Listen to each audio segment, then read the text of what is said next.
Selamat malam, Assalamualaikum warahmatullahi wabarakatuh.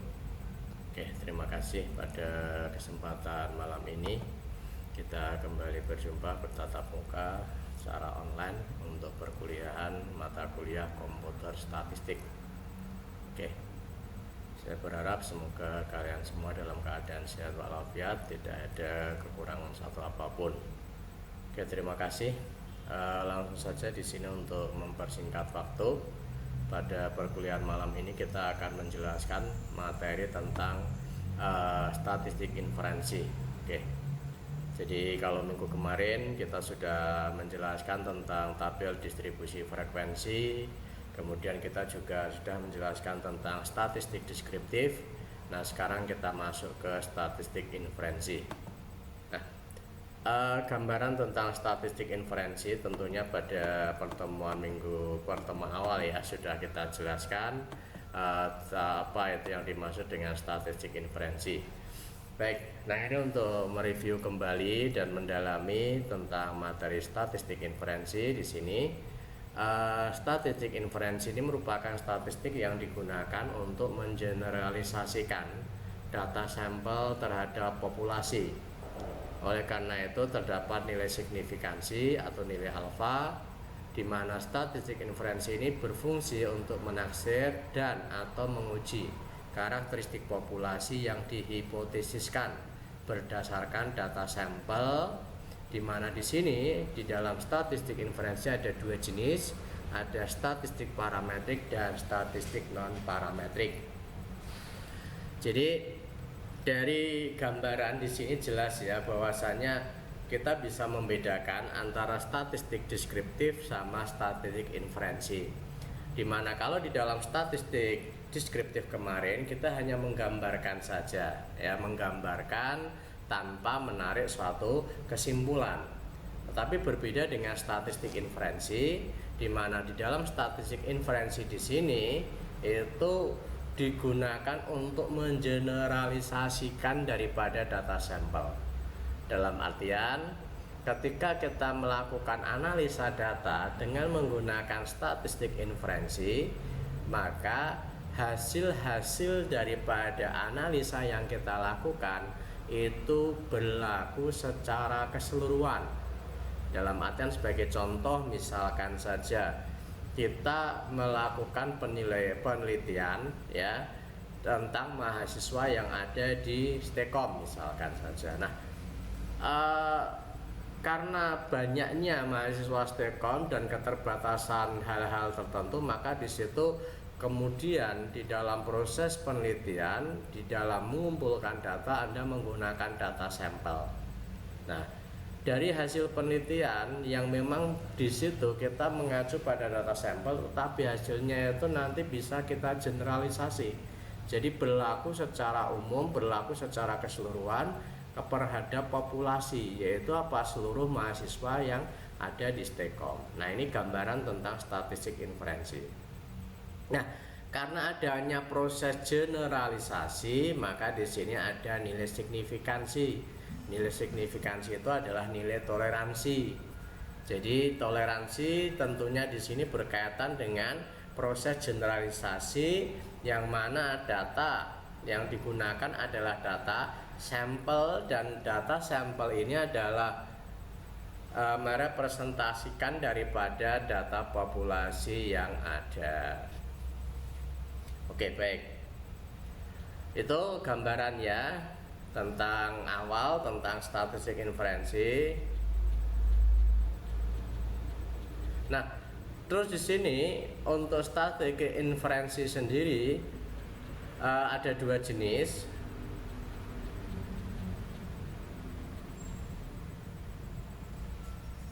Di mana di sini yang pertama adalah ada statistik parametrik dan ada juga statistik non parametrik. Nah, apa itu statistik parametrik? Statistik parametrik ini digunakan untuk menganalisis data interval dan data rasio.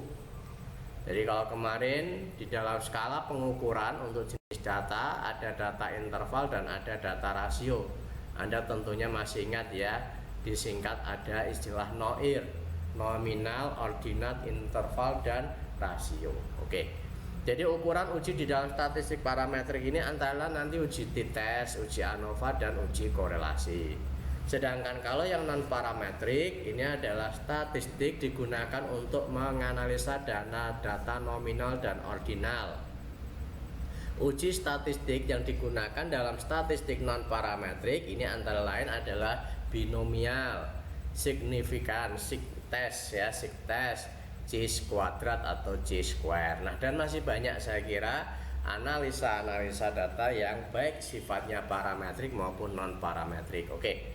Nah, itu pemahaman awal tentang statistik inferensi dan beserta jenisnya. Nah, sekarang kita masuk ke statistik parametrik langsung saja, yang mana di dalam statistik parametrik yang pertama ini saya sampaikan adalah berhubungan dengan uji one sample t-test ya.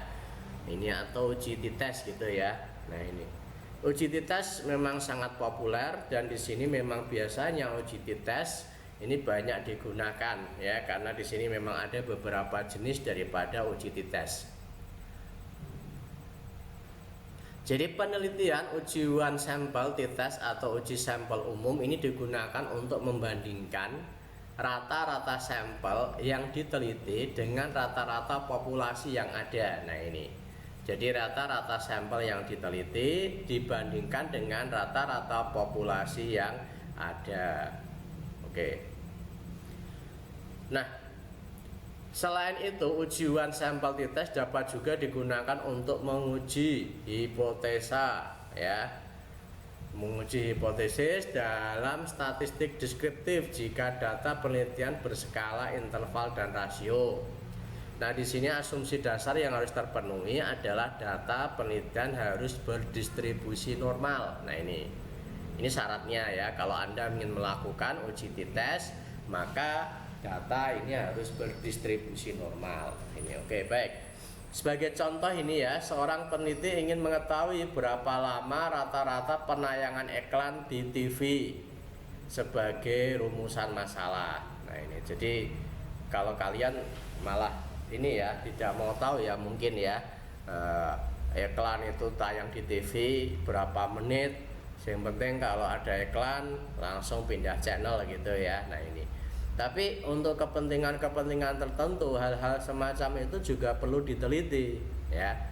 Ya, contoh lain lah, misalkan saja seberapa lama. Nah, itu misalkan seseorang berada di mesin ATM misalkan. Nah, ini kan bisa dianalisa. Nah, ini jadi ini satu contoh. Jadi kembali ke contoh ini aja lah biar kita lebih fokus ya.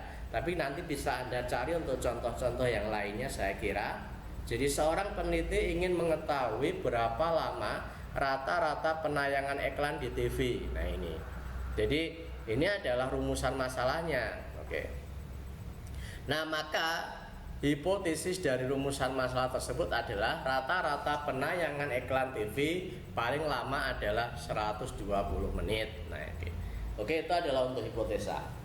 Jadi kalau rumusan masalah itu adalah identik dengan pertanyaan penelitian ya, jadi pertanyaan penelitian atau istilah kerennya adalah question of research. Nah, sedangkan kalau hipotesa itu adalah asumsi awal ya. Jadi kita menghipotesakan itu memang berdasarkan teori-teori yang ada.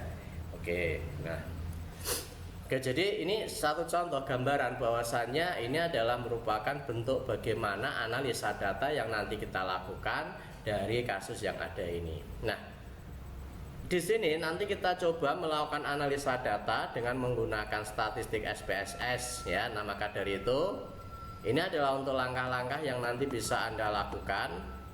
Jadi seperti biasa Anda bisa buka dulu aplikasi SPSS.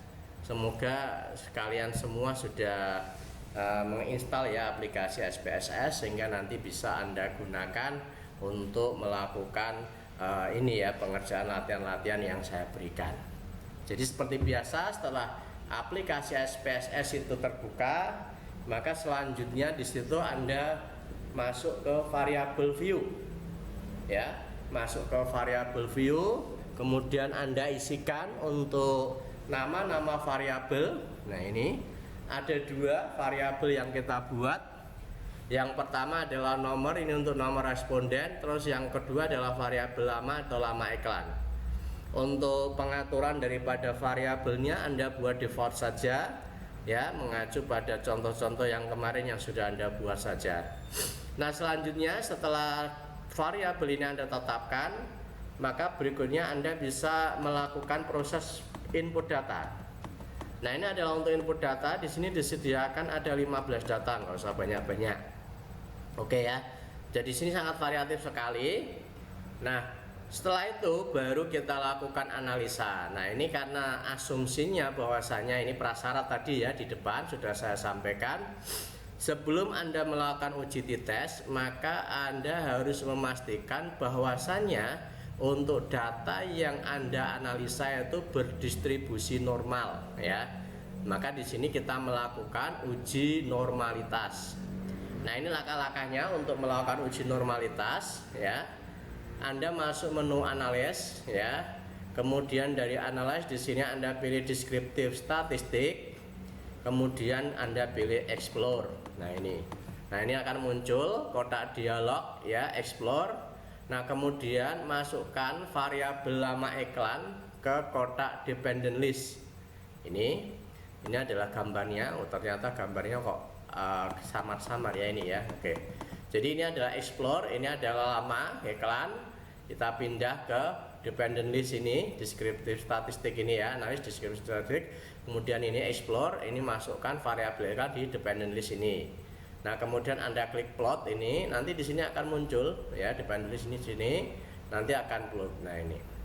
Nah, muncul jendela explore plot ya, lalu berikan tanda centang pada normality plot with test. Nah, ini ya, Anda ingat-ingat. Normality ya, plot with test. Nah, selanjutnya kemudian Anda klik continue, ada tombol continue. Nah, setelah Anda klik tombol continue baru Anda oke. Nah, ini. Nah, maka di situ nanti akan muncul ya jendela outputnya. Ini kurang lebihnya test of normality.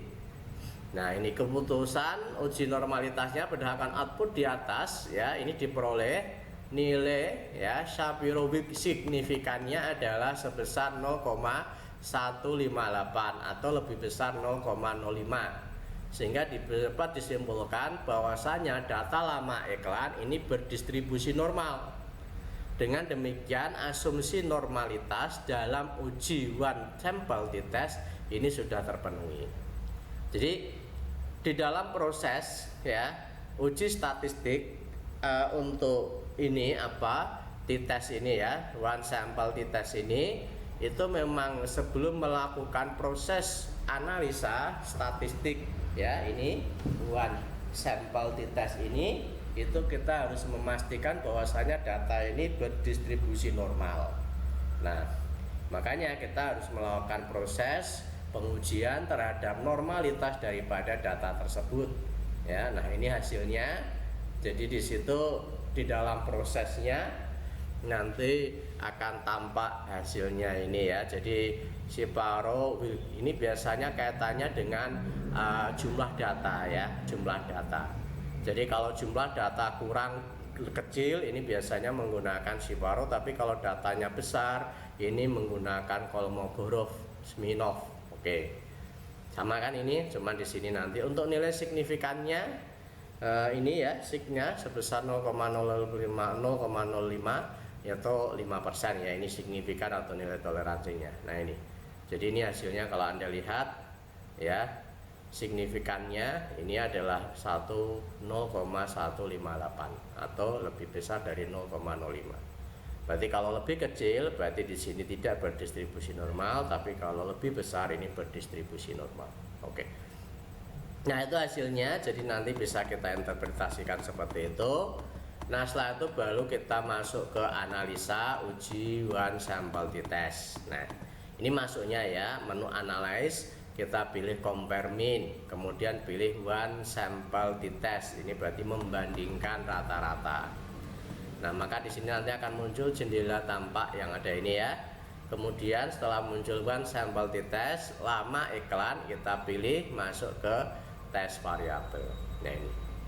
Jadi maka akan muncul kotak dialog one sample test. Selanjutnya masukkan variabel lama iklan ke kotak tes variabel. Nah, pada bagian test value ketik 120. Nah, 120 ini karena apa? Karena rata-rata yang sudah kita tetapkan di dalam hipotesa adalah sebanyak 120 menit. Ini ya text value-nya ini. Jadi kita nanti membandingkan antara nilai lama iklan ini dengan nilai ini rata-rata ini. Nah, selanjutnya bisa langsung Anda oke. Nah, maka nanti di situ akan tampak jendela hasil outputnya. Jadi output ini nanti bisa dipotong ya. Jadi dipotong. Anda tinggal klik saja pada output yang Anda tuju, kemudian diklik kanan copy bisa. Nanti munculnya hanya ini saja. Jadi tidak perlu print screen utuh gitu, tidak perlu. Ya, ini biasanya kalau untuk menampilkan hasil analisa ke dalam dokumen Word. Nah, ini hasilnya kalau Anda lihat ya, ini ya one sample statistik lama n-nya ini jumlah datanya 15, kemudian min ini rata-rata, kemudian standar deviasi dan standar error min.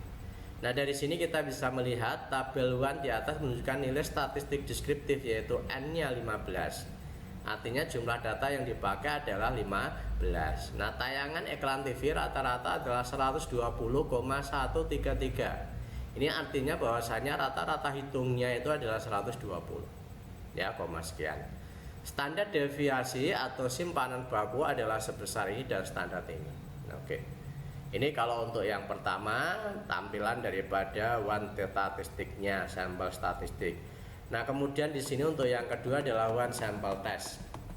Nah, dari tabel one sample test ini kita bisa melihat ya bahwasanya one sample test di atas adalah diketahui T hitungnya adalah 0,280 ini T hitung ini. Nah, nilai degree of freedom DF-nya itu adalah 14 atau derajat kebebasan ya adalah 14. Nilai signifikan totalnya ini adalah 0,784 ya, uji dua sisi ini. Nah, oke.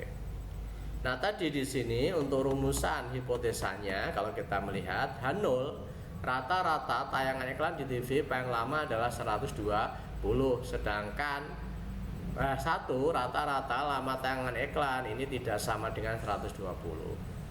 Nah, oke, ini adalah untuk hipotesanya. Nah, dasar pengambilan keputusan jika nilai signifikan total lebih besar maka H0 diterima. Sedangkan jika nilai signifikan total lebih kecil maka H0 ditolak. Dengan asumsi berarti yang diterima adalah yang H1. Nah, maka dari hipotesa di sini kita bisa melihat ya, outputnya ini diperoleh nilai signifikan adalah 0,784 dan di sini nilainya adalah lebih besar dari 0,505. Nah, maka sesuai dengan dasar pengambilan keputusan di atas bahwasanya disimpulkan H0 ini diterima dan H1 ditolak. Dengan demikian ini dapat diartikan bahwasanya lama tayangan iklan di TV ini rata-rata paling lama adalah 120 menit. Nah, oke. Baik, nah ini adalah sebagai contoh ya gambaran bagaimana proses ya untuk uji t-test one sample. Nah, pengambilan keputusan dengan membandingkan nilai T. Nah, ini T hitungnya lebih kecil daripada T tabel maka H0 diterima. Tapi kalau T hitung lebih besar daripada T tabel maka H0 ditolak. Nah, di sini kita lihat T hitungnya 0,280.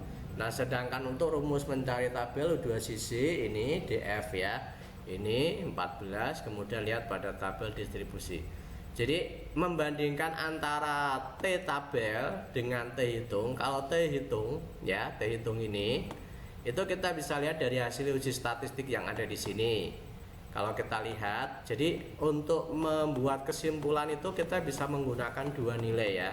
Nilai pertama adalah nilai ini signifikan ini, sig ini ya, nilai signifikan ini, sig totalet ini kita bandingkan dengan 0,05. Kemudian yang kedua adalah dengan menggunakan nilai t-test ini, T hitung ini adalah nilai T hitung 0,280, ini adalah T hitung. Nah, kemudian T hitung ini hasilnya kita bandingkan dengan T tabel ya. Tabel itu biasanya kalau Anda di statistik itu biasanya buku-buku statistik itu sudah disediakan, atau mungkin kalau Anda browsing di internet langsung Anda masukkan kata kuncinya T tabel gitu juga nanti akan muncul. Nah, nanti yang Anda cari, karena ini nilai signifikan dua sisi, berarti kan 0,05 dibagi 2, berarti masing-masing 0,025. Kemudian pada angka 14. 14 itu dari mana? 14 ini adalah dari degree-nya ini ya, di F ya. Di F ini tadi. Ini degree of freedom. Nah, ini di F14 itu. Nah, sehingga nanti di situ bisa kita peroleh. Nah, kalau pada contoh di sini nilai T tabelnya adalah 2,145. Nah, karena T hitung sebesar 0,280, T tabel sebesar 2 ini, maka H0 diterima dan H1 ditolak. Oke. Berarti kan T hitung ini nilainya lebih kecil daripada T tabelnya. Karena apa? Karena T hitungnya adalah berapa tadi? 0,280, sedangkan T tabelnya adalah 2,145. Oke. Baik. Jadi ini adalah contoh tahapan-tahapan dan langkah-langkah yang harus Anda lakukan untuk melakukan pengujian statistik. Jadi di sini ada 2 tahap ya di dalam proses analisa statistik dengan menggunakan one sample t-test ya. Pertama adalah melakukan uji normalitas untuk menguji apakah data itu berdistribusi normal atau tidak. Sedangkan untuk yang kedua adalah melakukan uji t-test one sample. Nah, sehingga di situ nanti kita bisa menyimpulkan, bisa menginterpretasikan daripada data yang sudah Anda buat. Oke, baik. Silahkan mungkin dari apa yang saya sampaikan di sini. Nanti kalau ada yang kurang jelas, kalau ada yang ditanyakan nanti bisa langsung ditanyakan ya, menghubungi saya. Oke. Dan di sini memang untuk uji t-test ini ada beberapa jenis ya, ada one sample, kemudian ada juga yang lainnya uji t-test independen ya. Kemudian ada uji tes yang lainnya juga. Bawah ini uji Pirate test sample. Nah, ini. Oke. Itu langkah-langkahnya ya terkait dengan proses statistiknya. Sampai sini ada yang tanyakan, mungkin silahkan berkaitan dengan materi perkuliahan pada malam ini. Oke ya, jadi nanti untuk contoh-contoh yang lain, kalau contoh di sini kebetulan yang dianalisa adalah rata-rata tayangan iklan di TV ya. Tapi kalau misalkan Anda mengganti dengan yang lain juga saya kira bisa, seperti tadi yang saya contohkan, misalkan rata-rata ya orang di mesin ATM itu berapa menit, kemudian kita tetapkan rata-ratanya. Nah, kemudian kita melakukan analisa data sampel. Nah, ini dalam rangka apa? Tentunya dalam rangka untuk memberikan pelayanan atau apa gitu kan. Jadi saya kira banyak nanti manfaatnya. Atau mungkin rata-rata apa? Rata-rata orang di toilet umum misalkan, bisa saja ya, sehingga kita bisa memperkirakan kalau rata-rata berapa menit, maka di situ nanti diperkirakan dalam 1 hari itu ada berapa orang yang mungkin, atau mungkin rata-rata di dalam pelayanan sebuah bank.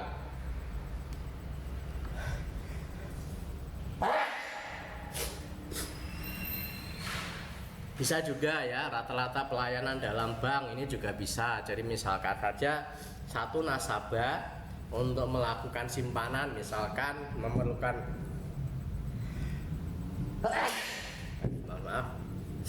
memerlukan waktu berapa menit. Nah, nanti di sini nanti diperkirakan dalam sehari itu berapa nasabah bank yang nanti bisa dilayani. Nah, sehingga di situ nanti bisa diperkirakan. Maaf. Jadi itu beberapa contoh gambaran tentang penggunaan daripada uji one sample t-test ya.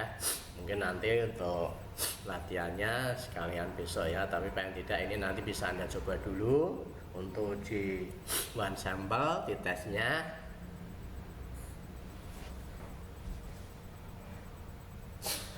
sehingga nanti di situ Anda bisa memahami ya konsep daripada uji kuantitas ini secara utuh.